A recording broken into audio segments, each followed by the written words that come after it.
Assalamualaikum warahmatullahi wabarakatuh.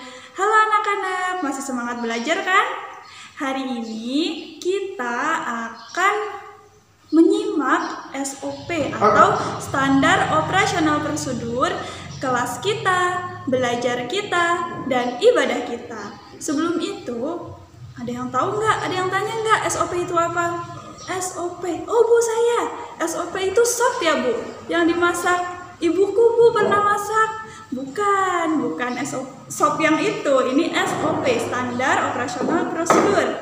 Jadi SOP itu adalah hal-hal yang harus kita lakukan supaya pekerjaan kita lebih rapi, lebih tertata, dan tentunya lebih baik. Oke, tidak usah berlama-lama, kita akan membahas SOP kita. Yang pertama adalah SOP belajar. Mari kita simak video berikut ini. Jadi nak, hari ini kita akan membahas standar operasional prosedur atau SOP belajar. Yang pertama adalah siswa telah mandi dan sarapan.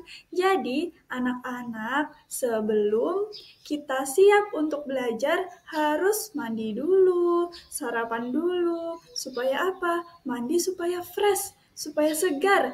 Dan sarapan dulu supaya nanti pada saat belajar tidak merasa lapar. Oke? Nah, untuk selanjutnya apa ya?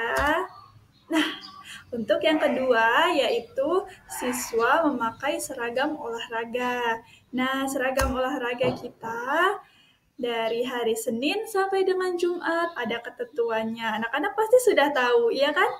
Hari Senin memakai seragam merah putih. Hari Selasa? Iya, sama. Kemudian hari Rabu memakai batik JSIT. Hari Kamis memakai batik yayasan, dan hari Jumat memakai pramuka. Nah, untuk pakaian olahraga itu nanti dipakai pada saat pelajaran olahraga. Nah, nanti ibu dan bapak guru akan memberitahu jika harus memakai seragam olahraga. Nah, Bu, memang ibu tahu kalau kita pakai seragam kan belajarnya lewat WA. Ya kan? Nah, untuk pemakaian seragam itu termasuk dalam adab-adab penuntut ilmu, nak. Jadi, usahakan untuk selalu bersiap-siap ya tadi, mandi, sarapan, dan memakai seragam. Siap dengan rapi untuk belajar. Yang ketiga apa ya? Kita lihat. Untuk SOP yang ketiga adalah siswa belajar sesuai jadwal. Jadwalnya jam berapa? Jam 8 sampai dengan jam 11.15. Nah, jam 8 itu kan kita mulai pembelajaran ya, tapi sebelumnya biasanya kita membaca syahadat dulu, janji siswa, berdoa, dan majelis pagi. Kemudian kita siap untuk belajar. Jadi, Ibu harap anak-anak bisa sebaik mungkin mengikuti kegiatan belajar walaupun online. Dan selanjutnya adalah yang keempat. Yang keempat, siswa memulai dan mengakhiri pembelajaran dengan membaca doa yang dipandu oleh wali kelas. Biasanya, ibu atau bapak guru memandunya lewat VN atau video. Jadi, hanya anak-anak yang tahu, hanya anak-anak yang harus sadar, harus mengikuti bapak ibu guru nih, gitu. Karena bapak ibu guru tidak tahu anak-anak di rumah mengikutinya atau tidak. Jadi, bapak dan ibu guru harap anak-anak bisa berdoa dulu ya, mengikuti bapak dan ibu guru berdoa supaya ilmu yang kita dapat bisa masuk ke otak kita. Ya, ilmu yang kita dapat menjadi berkah dan kita menjadi anak yang cerdas. Yang kelima, siswa belajar dengan bersungguh-sungguh meskipun tidak bertatap muka secara langsung. Ya, karena sekarang masih dalam masa pandemi, ya. Jadi kita belum bisa belajar di sekolah. Walaupun seperti itu, Ibu harap anak-anak tetap semangat belajarnya ya. Jangan karena, Bu Guru nggak ngeliatin ini, jadi ngerjain tugasnya basing-basing. Nah, nggak seperti itu ya. Jadi mengerjakannya juga harus tetap teliti, harus bersungguh-sungguh, dan selalu semangat belajar. Yang keenam, Nah, ini yang keenam, jika siswa yang berhalangan hadir, orang tua wajib izin kepada wali kelas melalui WA pribadi kepada ibu guru. Jadi, anak-anak contohnya misalnya sakit, tapi jangan juga ya, kita tidak berharap sakit.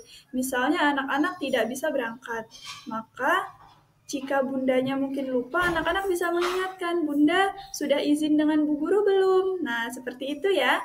Jadi jangan lupa, saat anak-anak tidak bisa hadir, silakan untuk WA Bapak atau Ibu Guru. Oke? Baiklah anak-anak, tadi kita sudah menyimak bersama SOP tentang belajar. Untuk selanjutnya SOP apa kira-kira yang akan kita bahas? Kita akan membahas SOP kelas. Oke, baiklah. Anak-anak, sudah siap? Sudah kelihatan layarnya. Iya, untuk selanjutnya kita akan membahas standar operasional prosedur kelas. Kelas? Memang kita masuk kelas? Tidak masuk kelas, maksudnya pada saat kelas berlangsung. Lebih spesifiknya adalah pada saat kita melakukan kelas melalui Zoom, ya nak ya. Nah, jadi yang pertama, peraturannya tidak membuka aplikasi lain saat pembelajaran kelas virtual atau online berlangsung. Jadi pada saat sedang belajar, usahakan tidak membuka aplikasi lain. Ya, misalnya membuka YouTube, seperti itu ya, tidak boleh. Nanti dulu, kita masuk kelas dulu untuk belajar. Yang kedua, tertib dan menjaga adab selama pembelajaran. Salah satunya sudah mempersiapkan alat tulis untuk belajar, sehingga kita lebih siap ya untuk mengikuti pembelajaran. Yang ketiga, meminta izin jika ada keperluan ke kamar kecil dengan kode mengatupkan tangan. Nah, pada saat kelas Zoom berlangsung, ya biasanya kan suaranya dibisukan gitu ya, di mute. Nah, pada saat itu kita ingin ke kamar mandi, maka izin dulu dengan Bapak Ibu Guru melalui kode.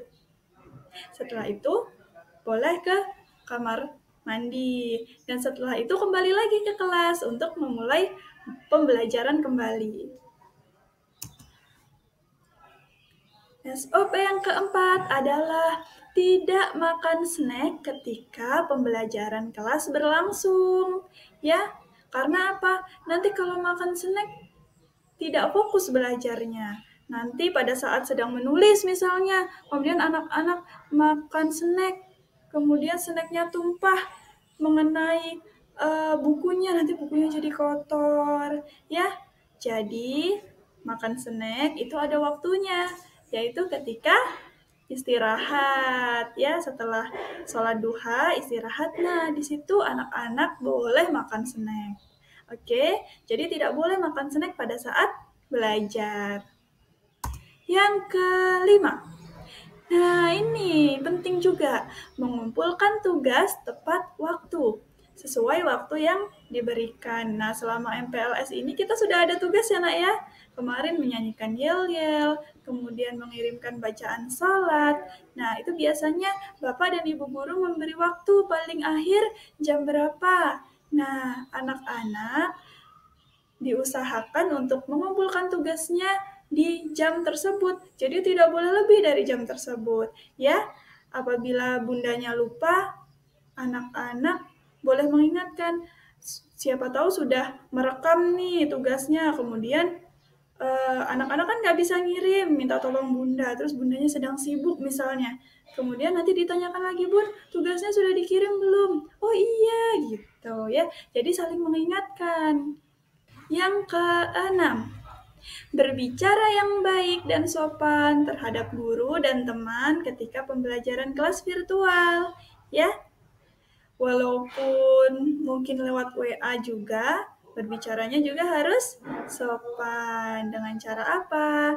Mengucapkan terima kasih, kemudian tidak, apabila kelas Zoom itu ya, kemudian berbicara yang baik dan sopan terhadap guru dan teman-teman ketika pembelajaran kelas virtual.